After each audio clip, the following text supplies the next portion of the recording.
Greetings and hello to everyone. This is the Business of Betting podcast, and I'm your host, Jake Williams. Today is episode 38, and we have the Parlay Queen joining the show. Monique, the Parlay Queen, is from Toronto, Canada, and is a horse racing and sports betting handicapper. Monique talks to us about her local horse track at Woodbine, prop betting on sports, pick sixes, in-play wagering, and the ins and outs of betting in Canada. This podcast is proudly sponsored by Betfair. Betfair operates a betting exchange and is licensed in the Northern Territory of Australia. Residents of Australia can join Betfair by visiting betfair.com.au and support this podcast by using promo code BOBPOD. Please gamble responsibly. As always, you can find us at businessofbetting.com or at bettingpod on Twitter. Please fire in any questions or feedback and potential guests you would like to hear from. So thank you for listening, and I hope you enjoy my chat with Monique, the Parlay Queen.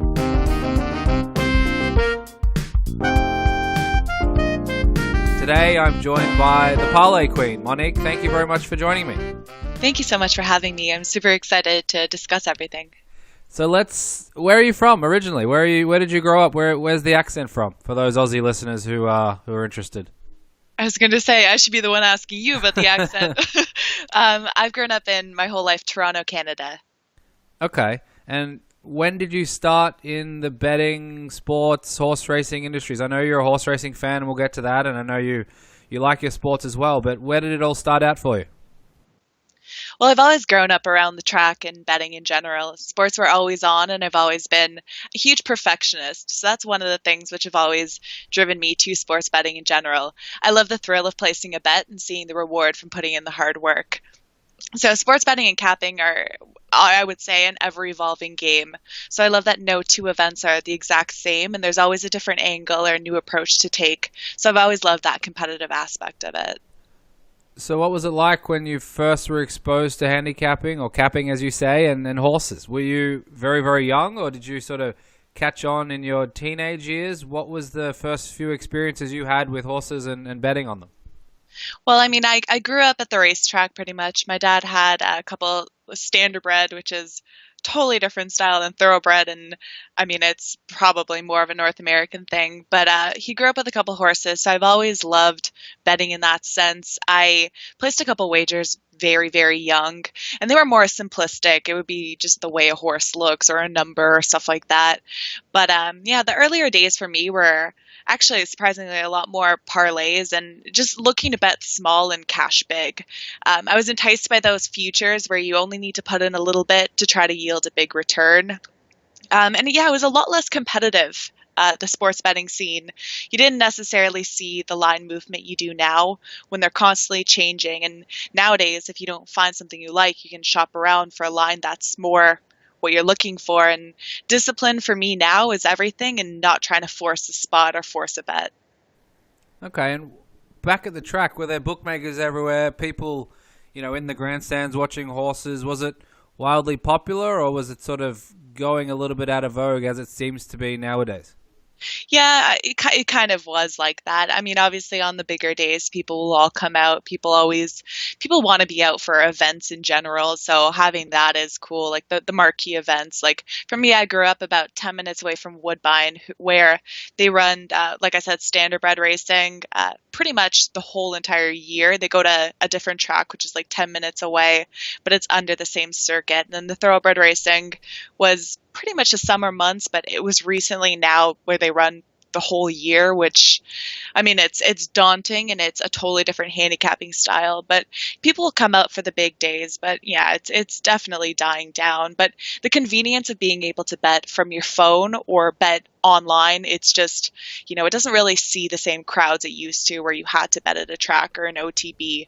Now you can pretty much bet anywhere. So there's not really that incentive to be there unless you want to be there for the atmosphere. Yeah, certainly things are changing, that's for sure. So what about when you, I guess, decided that you wanted to do, sports betting, horse racing betting, or just betting in general as part of your sort of making a living? When did that sort of click in your head? It was probably second year university, and I was just tweeting something on I don't even know, ranting. I think it was, to be honest, I think it was about golf. And it's one of those sports which I never got into, but I just remember making a tweet about it, and I got a little bit of traction on what I said. I don't know what it was. It was, I don't know. I was trying to be funny. So I'd like to say it was a good tweet, but who knows at this point. But yeah, I got contacted by Covers, and they wanted to give me like an opportunity to, and I started doing like, injury reports, head to head, stuff like that. And it was through that I realized that no matter what, I would be putting in the work for handicapping and analysis, and just to be able to be paid for that. It's something that I've loved. And it's one of those things where the field it's competitive and it's smaller, and not a lot of people are, not a lot of people are getting into something like this, but if it's something you have a background in and a passion in, you could definitely make it work. What about while you're at university? Were you able to bet? Were you able to spend a lot of that time doing it, or were you stuck in classes and partying the whole time? I was bad in the sense I have always been one of those people who I'm doing like 10 things at once. For me, it's I don't know what it is. It was like not really an attention thing, because I could definitely devote my attention, but I always felt like I needed to keep myself busy and stimulated no matter what it was. So yeah, I would sneak in a couple of sports bets during a lecture, and when I had time. The commute, because Toronto, just the infrastructure in general, it's ridiculously impossible to, drive down and commute yourself during rush hour. So I would take sometimes the subway home, and what else are you going to do besides handicap? So I would print out like the racing form and handicap on the way home and all that. So I definitely made time to do well in school and racing and bets. Very nice. Was there any overlap with your studies and your betting? Were you delving into any sort of mathematics or finance, accounting, those things, or were you just like everyone else, doing something that wasn't that relevant to sports betting, and that was sort of part of the passion and fire, and that always took you sort of that direction? Yeah, it was for me in school. I always wanted to do something after the fact. I didn't want my undergraduate degree to just be an undergraduate degree. I always thought I would pursue like something post-secondary as well. Like I wanted to do like take the LSATs and get into law school. So I've tried not to close my windows in that sense, but throughout school I took English, pretty much all English and American studies. So it was really a lot more literature and essay writing. So for me, actually breaking down numbers and analyzing trends and that stuff, it was totally different than what I was used to. So I think that's partially what also drew me into sports betting as well. Interesting. Do you use any of that now? I guess your articles and things like that might be useful in terms of some of the English, but the rest of it, I guess it's analytical type stuff, using that information that you have to delve through, and there can be a lot out there. It's true. You have to really, it depends what you're looking for, what type of spot you're looking for to bet. And obviously, articles that are more stats based are useful in the sense that you could just divulge into numbers and break down those numbers. But there's definitely an approach to just reading pure journalistic based articles and seeing, beat writers, for example, are something I love to look into, because at the end of the day, people that are so passionate about their team, they can sometimes provide an analysis which you wouldn't get as someone who's not in the country, not in the city. And it's just, these are people that are so devoted to their team that the information you can get from them is, in my opinion, invaluable. So what is betting like in Canada, and has it evolved a lot since you sort of started to now? I know sort of online and mobile probably has, but what was available back then and I guess to now, what's the overall sort of betting system like there for those who aren't aware? It's incredibly convenient. So anywhere where lottery is sold, like convenience stores, gas stations, will offer you sports bets. I think part of that reduces the stigma because it's so readily available. It's very, very, very convenient, and it's always been that way. I know it's not like that in the United States, but for us, it has evolved in the sense that it used to be way more simplistic, but now they have something called pools where you can bet the straight up winner of each game. And obviously there's spreads and there's props. And I mean, I love that. Unfortunately, it's so important the amount of money that goes into the pools, and that's how it's being diversified. Whereas you don't really know your return on investment a lot of the time. And I mean, they cap you at betting $100. So, I mean, you can put that ticket through a couple times, so you increase that. But unfortunately, you're pretty much capped and limited in that sense. But it's just so convenient here. Yeah, that sounds good, actually. Compared to the US and a few other jurisdictions, it sounds pretty open. So I want to talk about horse racing. What is your style or approach to handicapping? How do you think about a race, for example? Yeah, I usually like to find a key horse and try to build a ticket around that.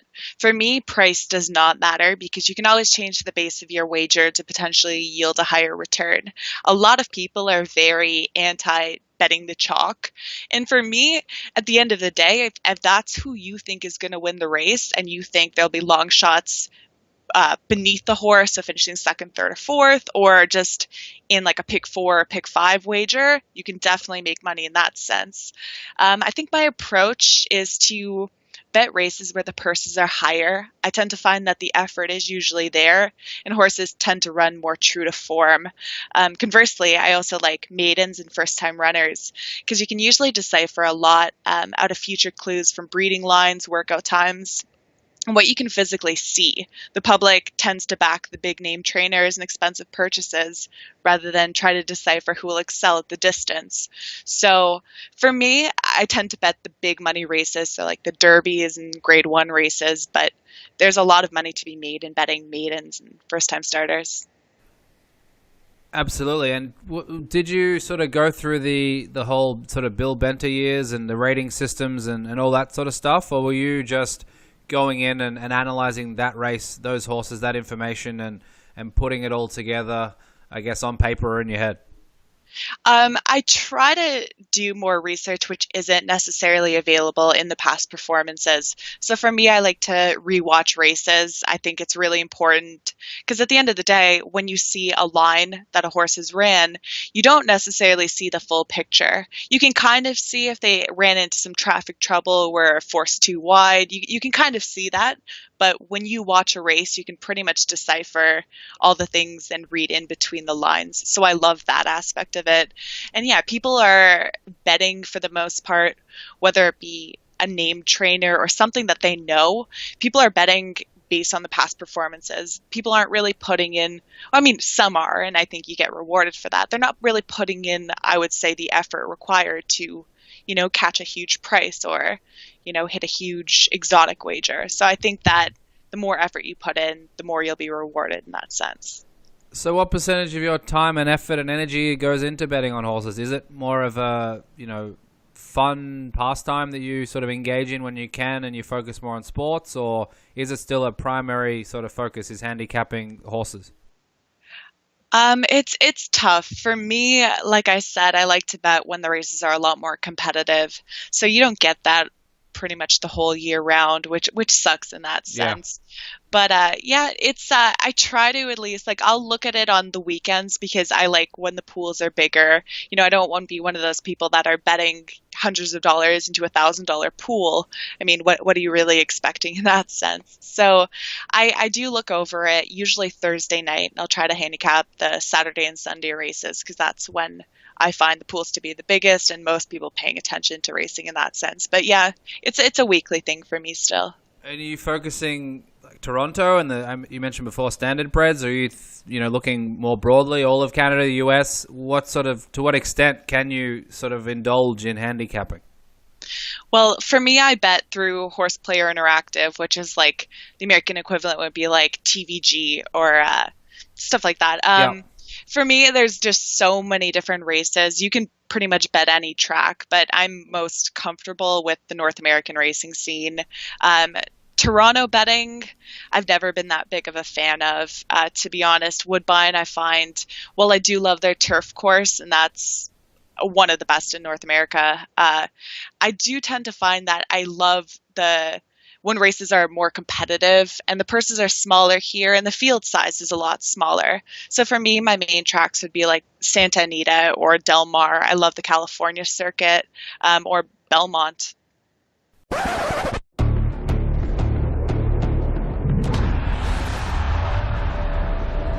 Rethink the way you see sport. Every action or play can be represented by a series of numbers. When you analyse this data, patterns begin to emerge. If you follow these patterns and develop systems, you can play the game within the game. Betfair.com.au. Gamble responsibly. So are you a sports fan? Are you a Raptors fan? Or how did you get involved in sports betting? Was it through fandom initially? It wasn't. It wasn't. I love the Raptors. They're definitely my team, and now they've been so successful. And growing up, I was born in like the Vince Carter days. So for me, growing up in that aspect and just seeing the way Toronto has taken to basketball, I've loved that. But I really do try so hard to stay away from a bias. Yeah. So I really do try to remove myself. So if I want to, I'll try to stay away from Raptors games. I'll go to them and enjoy that, but I won't really try to invest too heavily in that because I do think there's a huge bias just having a favorite team. But no, it was never really like that. That's one thing I've always learned because you just get so shielded by the things you love, and it's so hard to bet against that. So I've just tried to stay away from that at pretty much all costs. What's the sports betting culture like, I guess, in Toronto and Canada? I grew up in Australia, and there's obviously plenty of horse racing, plenty of sports betting going on, relatively open, accepted. Everyone's sort of comfortable with it. Most people will sort of know who the favorite is, for example, and things like that. Is it much the same in Canada, or is it a little bit different? It's gotten a lot more, I guess, acceptable with like daily fantasy. A lot of people like that you don't really need to spend a lot of money to get involved in that sense. And I think it's a North American thing too, where you have your March Madness pools where you just pick the winner of each of those, or square pools, stuff like that. When you have those, it's office bets and things like that. When you have that available, it's a lot less of a stigma. It's a lot more convenient. But yeah, I found most people know what's going on within the Toronto sports scene, but there's obviously more sports which people are more familiar with. So for us, most of us grew up, well, I didn't personally, but most people grew up playing hockey. So the NHL has been something that most people are into, and obviously the Leafs are just a huge market. The tickets are ridiculously expensive. So I think it more so depends on the sport, but I do find that Toronto's a pretty sports heavy city. Like you'll see people out and about for the major events. So are people preferring to bet on, I guess recreationally anyway, people in your circles or just, regular fans, are they going to be betting on the Leafs and the Raptors much more than NFL, for example? Or is it still in line with, I guess, North American preferences, and Sunday's sort of the holy grail in the afternoon in the Eastern time zone anyway, and everyone's sort of in line with the general sort of approach to sports betting? Well, they've tried here because in America, it's football. It's football. That's literally all you have for the most part. Everything stops and the world stops for college football and American football. And I love that. That's probably my favorite sport. But they've tried to do so for us in Toronto. They've tried to bring the Bills here, and they've done a couple of events, and they're trying to get people more into it. But I would say most people are into the sports where we have a team to root for, because people aren't really betting the Canadian Football League. I mean, the only people I really see betting it are just the huge degenerate Americans, which are just looking for a play. Yep. But I mean, it's not big here. But yeah, our biggest sports are probably basketball and definitely hockey. Interesting. So what's it like for a Canadian sports bettor? And you don't have to speak personally, but in general, is there many online options and there's absolutely no trouble getting bets down, moving your money and things like that? You mentioned before about, local shops where you can go in and obviously bet, and people around the world in certain jurisdictions would know about that. But what's in general sort of the approach for a regular sports bettor if they're based in Canada? Betting online is super convenient. I've never run into any problems. I've used Bet365, Sports Interaction are probably our two biggest. And I know they're not available for US residents, which is honestly unfortunate because they have super competitive lines and it's very, very convenient. You just link it up to your bank and then you could do it that sense, or credit card if you want to do it that way. And the cash out is pretty much instant as long as you have a good way that you deposited it. I've never run into any problems in that sense, and they're very good. Bet365 in particular with the online betting and in-game betting. They're very competitive with that, and they offer pretty much every sport you want. So I like that, and it's very convenient to bet online. Very different to the United States, that's for sure. So what's your general approach to sports betting? Are you handicapping a match or an event and then thinking about where you want to attack different areas, or do you go in with a different mindset? I know you've mentioned prop betting before. You mentioned even in-game. We can touch on a couple of those as we go. But just in general, what do you think about when you sort of sit down and get ready to and attack any type of sporting event? Yeah, to be perfectly honest, I'll bet anything I believe I have a perceived edge in. I think that as a bettor, my strengths lay in prop betting. It's where I focus most of my time, and I find the particular research that I do is best suited for that style of bet. I love betting a player who may be entering with a chip on their shoulder or playing with a contract bonus or incentive. I like to look into trends and try to form conclusions on that. So I also really love team totals, especially getting them in play. So you'll often see team totals dip when a team doesn't necessarily get off to a strong start. And I think that when watching the game, you could really see how the game is playing out before committing to a number. So for me, in-game betting has really revolutionized the way you can bet. You're not forced to lock in something before, and having an option to cash out if things are going your way. And also Bet365, they offer where if your team, for NHL, for example, if your team goes up 3-0, they'll cash out a money line bet as a win. Or in basketball, if your team goes up, I believe it's 18 points now, and you have a money line wager on that, they'll cash it out as a win as well. So I think that while you're really seeing that when the spreads are huge and the money line's kind of not really worth betting, I think just if you can ever find like a pick 'em and take a money line wager on that and just get paid out on that before the game's even over, I think that's super competitive, and it's the way to go. So prop betting, do you go online and look at the available markets and, for example, the head-to-heads, or it's, they probably don't have every player necessarily, I'm guessing, but they probably have a fair few. Do you go on and think, okay, Julio Jones under over 97.5 yards, and then dig into that, or do you think about it more broadly? I try to make my own line before looking at anything. For football, for example, I think you can easily get influenced by seeing a line. So I try to look at his stats. For him, for example, I'd look at his stats beforehand and see the matchup in particular, like who's the cornerback that's going to be covering him and how well does he do versus a particular team. For example, is he coming off a bad game? Does he have a contract extension in the picture? And I try to come up with a number that I like, and if I can find a huge discrepancy between what I perceive his what would be an appropriate under over for him, if I can get it at, let's say I put it at 83.5 and I see it at like 65.5, then I'll definitely increase my units per wager on that one, and I'll go pretty heavily on that. But it's important to know, like for football, whoever you really want to bet will be available to bet. Yeah. But for NBA, for example, you're not getting all the matchups. So for NBA, I do tend to look into who's available beforehand and then maybe change the way I approach that. But it's pretty much the same thing. I do like to make a number that I think is suitable and then bet based on that.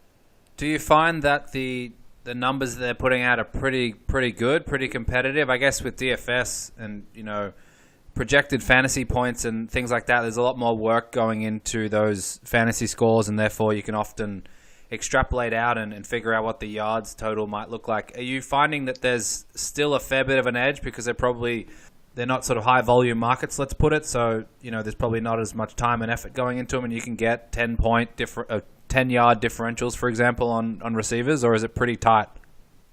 It's pretty tight. It's very competitive. I find the best you'll get is early on, a couple weeks into the season. You'll still find huge value, and they won't really know exactly where to put a player. But once you have a huge, set of numbers for them, and they've already been playing 10, 15 games, the numbers are spot on. I find that if a player's coming off injury or they were sitting the last game, for example, I find that I would say it's probably an algorithm that picks out what the number is going to be and goes that way, because they're very competitive. Like, the lines are super competitive. I find if a player comes off injury, a lot of the time the numbers will be a lot lower than they should be. And it's also, I'm sure at this point it's so advanced that they're taking into consideration the matchup, and the matchup really plays into account the number. But I think more than anything, with props, you can still find an edge, but it's a lot of the time when you're looking at it, you're like, wow, that's exactly where I'd put it, or it's going to be within 1 to 2 yards. And that's terrifying for a sports bettor when when you see the results and you lose by half a yard. Like, that's tough. That's a tough beat. Yeah, it's I just love prop betting. I think it more so plays into my strengths, and just being able to figure out which matchup works and just which player is playing with an extra incentive, for example. And I think that just more so plays into my strengths. But it used to be a lot less competitive. But like you were saying with daily fantasy, they have a really good understanding of what a player is probably going to finish with stats-wise, and that's reflected by their totals. Yeah, and do you prefer NFL, where it's a small sample size, 16-game seasons, or NBA, where there's a lot of games going on and you can get a good grasp of what a player is over a longer period of time, or do you just, doesn't bother you either way? For me, I think I much prefer prop bets for NBA, and I think that's partially due to just there being so many different players to choose from, and just because of that, I feel the line is a little bit less competitive. I think when you choose like the marquee, the big name player, the Steph Currys, you're always going to find an overinflated line. So I think there's a lot of value in taking the under for those marquee players. Yep. But if you bet really early and you're in before the roster locks and who you're sure is going to be a starter, if you can ever get lucky in the sense that you think someone's going to be sitting, maybe due to injury, you saw it and it's not reported yet, if you can ever get in early and take that player who's going to be starting in their position, or see a jump in minutes because of that, you're getting fantastic odds on that. And it'll be edited and changed, or probably even taken off the board later. But that's the advantage to betting early, I'd say, and especially with NBA. Is that through beat writers and Twitter and things like that? You can find that information? I mostly find it through Twitter, yeah. And you have to check your source, obviously. It's really important to do that. But you'll find it way more quickly on Twitter. Once it gets broken to an ESPN, everyone knows at that point. But Twitter's probably the best for having things out right away, right when it happens. And you can just even read into people who literally like devote their life into following particular teams. So the beat writers, or even not even just beat writers, just people that, you could see what they said. Oh, someone got injured late in a game and didn't look themselves, and just reading into that. And, for example, like a big player like Joel Embiid is the first one that comes to mind. They won't be playing him on back-to-backs. Mm-hmm. So a lot of the time, like when he did play his first back-to-back, I was all over the under on that sense. But a lot of the time you'll have it where he'll come out as a line, but then he'll be taken off the board because he won't be playing.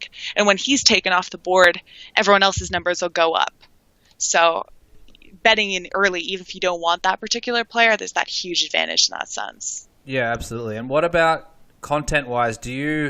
Let's take NFL. Do you need Football Outsiders information or Pro Football Focus? Or do you use that type of information and find it useful? Or are you happy using public sources and figuring that out yourself? That stuff's very, very helpful. But a lot of the time, it's more so just that they're basing these numbers. And you know what? It could be that last year a certain player struggled versus a certain team, but obviously each year the teams are totally different. So, or the player is totally different. They could evolve. It could be a rookie year going into something later on. It's tough to really really look into matchups and be like, well, statistically, this has happened versus a certain team, and hold that with so much weight. I think you have to really, of course, it's nice to know if a certain team struggles versus another team. If that's historically been the case and they've just been that way, perhaps due to coaching, perhaps due to players, whatever it may be, that's a little bit of incentive and something that you could have that's useful for you. But I think it's very, very intimidating having all those things available for you. And I think a lot of the time you can become too attached to trends. So for the most part, I get my information from Google. I just look into whatever it is I think is useful. So I'll look into how many receptions teams surrender to tight ends for a season. I'll do that. And then if it's a tight end who gets a lot of receptions generally, perhaps that's a play that you may consider. Yeah, that makes sense. So you mentioned before team totals in play, for example, and I want to talk a little bit about in-game betting. Are you always thinking about things in terms of sort of regressing to the mean? And if, a high-scoring team comes out all guns blazing, they're going to sort of slow down, or vice versa. If back in the old Thunder days with sort of Durant, Westbrook, and Harden, if they scored 12 points in the first quarter, the chances are, based on the pre-game total, they're going to sort of accelerate things. How do you think about sort of in-game betting? If I think I want to bet a team and I think the spread is a little bit too high, I'll probably wait for in-game in the sense that I know it's going to go down. But then conversely, if a team that's a big spread already gets out to a huge lead, you'll never have an opportunity to bet them again.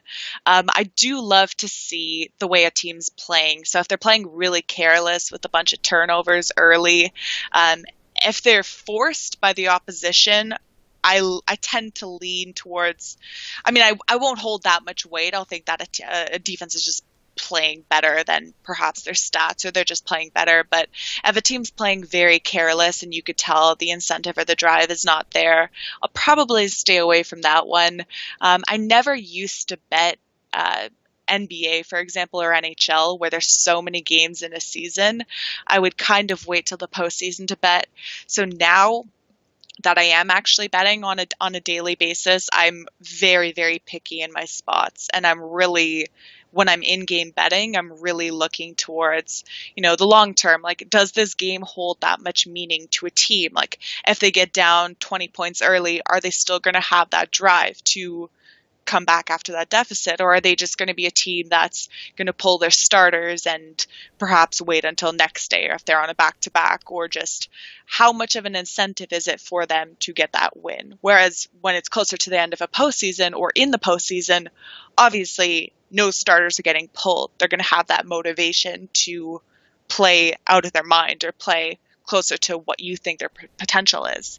But it's tough betting it on a daily basis, but I think there's a huge upside to, if you actually watch the game fully, to perhaps wait a little bit and see what the in-game lines are showing you. Yeah, and do you, in your in-game betting, do you lock in an approach pre-game? So if you, NFL for example, if you love a team at -7, but you maybe don't want to take -7 necessarily, you want to wait, do you then have that locked in and know that if it drops to, let's say, -2.5, for example, there's no reason why you wouldn't take it, even if they look sluggish, even if they, had a sloppy turnover in an NFL game that's not ideal? Will you ever lock that in, or you're always evaluating on the fly all the time? I wish I could say that I was always evaluating, but when it's 7 and it's down to 2, for example, yeah, I'll lock it in for sure. Or if it's a spread even higher and then it goes down. I think that perhaps, but this is just like hypothetical, but yeah. I would say that a lot of the time, if a spread is big before the game and it goes down really low, if that team that's behind ends up scoring, the spread's going to go back to what it was before the game or even higher than that. So from that, you can actually cash out, make a little bit of a profit, or cash out even if you're not feeling too good about it. But I think, teams that are double-digit spreads in the NFL, if they're going into a game being a double-digit favorite, a lot of the time it's for good reason, especially if they're not the Patriots, especially if it's a team like that where, the public isn't necessarily in love and just backing the team based on namesake. If they are that big of a spread going into a game, I think there's a lot of merit to waiting and getting a bet in when it's lower than you perceive the total to be. No, it makes sense. We could talk about this for hours. Sadly, we have to move on to other topics because I only have you for a certain amount of time. I want to talk about just general betting principles, and you probably, have a lot. It sounds like if you're an English major, you've probably delved into some of the gambling and betting literature, if you can call it that. What are some of the things that you sort of think about from a either money management perspective or certain discipline, bet sizing? I mean, there's a million different things, but what are some of the ones that stand out to you as a core part of your, I guess, long-term viewpoint? If you want to be sports betting for a long time, what are some of the things that you value the most? I try my hardest not to chase a loss, no matter how tempting it is or no matter what's available later on. I try to keep my units similar. So I keep a bankroll where one loss isn't going to be crippling. I think it's really important to hope for the best, but to prepare for the worst. So betting every day or every other day has to be looked at as a long-term investment. And you have to try to stay hungry and humble and not be fazed by a bad streak or conversely by a huge heater. You can't start changing your unit size just because you've been doing well recently.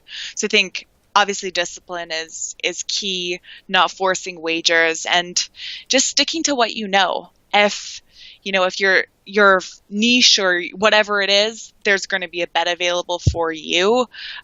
Don't force it. It's nice to have a little bit of action on, a sporting event. I'm the first one to get a bet in on whatever it is, but I think it's important to bet based on that. Obviously, if you've done a lot of research and you're super comfortable and confident, sure, increase your unit size a little bit, but to bet what round or how a fighter's going to win a UFC event, for example, and getting those inflated totals, yeah, they're fun and you're getting, 1,000 to 1 on that, but really, at the end of the day, what are the odds of that really happening? And you got to take that into consideration too and not be fazed by those huge payouts. Let's talk price. Unlike bookies and toads, the Betfair Exchange is a low-margin, buy-sell, fixed-odds marketplace where the value stays with the punter, not the house. Ready for the game within the game?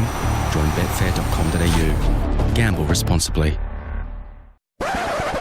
Based on your horse racing experiences, what can you tell those who are either looking for a bucket list experience in the North American region, or for myself actually, who now lives here, who's looking for some of the best experiences in terms of horse racing and some of the things? So obviously the Triple Crown everyone's heard of, but what are some of the other things outside of the Triple Crown that you can advise all of the listeners on? I think it depends where in the city you are and what atmosphere you're looking for. So California racing is somewhere where it's a lot fancier. It's more of the atmosphere than anything. Del Mar, you're by the ocean. That's beautiful. Competitive races are awesome. Like I was saying to you, if you're anywhere in New York, Saratoga Springs in upstate New York is definitely the summer place to be. They're racing from the end of July until Labor Day. And these are some of the best horses in North America. These are the horses you have seen in the Triple Crown most likely. And these are horses that you'll see going into the breeders. And the racing is so competitive, and it's a town that's pretty much devoted to horse racing. So the town basically comes alive during the racing season. And myself personally, I've been down there 2 summers in a row, and it's amazing. The track is running so many days a week, and there's always people. And because it's the summer, the weather is great. The horses are top notch, and the atmosphere. I think in racing, if you're going to go out to the track and be there, I think it's important to have an atmosphere where there's a lot of people there, people that are so passionate about racing. I think that's infectious. And for me, I love getting dressed up. I love going to the events. But if you're looking for anything like that, or even just something that's super competitive with big pools, Saratoga Springs in the summer is just definitely the place to be.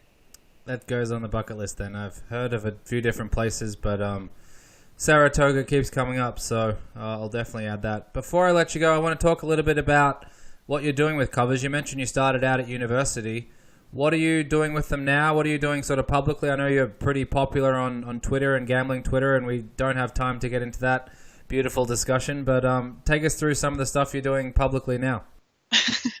Well, thank you. I've found that there's been a pretty warm reception to prop betting. I think people like that. I think being able to bet your favorite player, whether or not that's your favorite team, but to bet a player and just have that to root for, I think that's been something people have been really receptive to. I've done a couple pick six, we call them pick six wagers, and they're prop bets. I give out some horse racing plays I like over the weekend. So I try to focus on plays that'll give you value. And if I do like something that's really chalky, I'll try to advise how to bet that. I think the videos are something that people are really into just because they're short, they're concise, and it's not that intimidating where you don't really have to break down the numbers or have to read paragraphs upon paragraphs to see why someone likes what they like. But just to give a couple sentences into why you like something, I think if someone's looking for something to bet, I think that's useful. But yeah, props have been what I've been, I guess, putting out there on Twitter. For me, I tend to post. I try to post a couple props that I like, whether it be NBA. I know I'll be more into NHL during the postseason. So I try to get a couple bets out there. Obviously, I'm not trying to tout anything or make money off of plays. For me, I love the interaction of being able to share what I like and seeing the reception on that. Like, I do really take into account what other people have to say. I think you can learn so much from someone just by hearing the way they break down a game or just maybe a stat that you weren't familiar with. So I think that interaction of Twitter is super helpful for pretty much anyone, and just, knowing where the information is coming from and being able to take what interests you or appeals to you, I think is really useful. Yeah, absolutely. No, that's definitely true. There's some good and bad on Twitter, but if you can filter out the noise and some of the bad, the good is definitely there. So, by the way, your Twitter handle before I let you go? It's at Parlay Queen. There you go, Monique. Thank you very much for your time. This was a lot of fun, and I hope to see you at Saratoga Springs one day. Thank you so much. You better be there this summer. You only have a couple weeks, so start planning ahead. Like I said, it's on the list. Good. Thank you very much. Thank you so much. Residents of Australia can join Betfair by visiting betfair.com.au, and please support this podcast by using promo code BOBPOD. Gamble responsibly.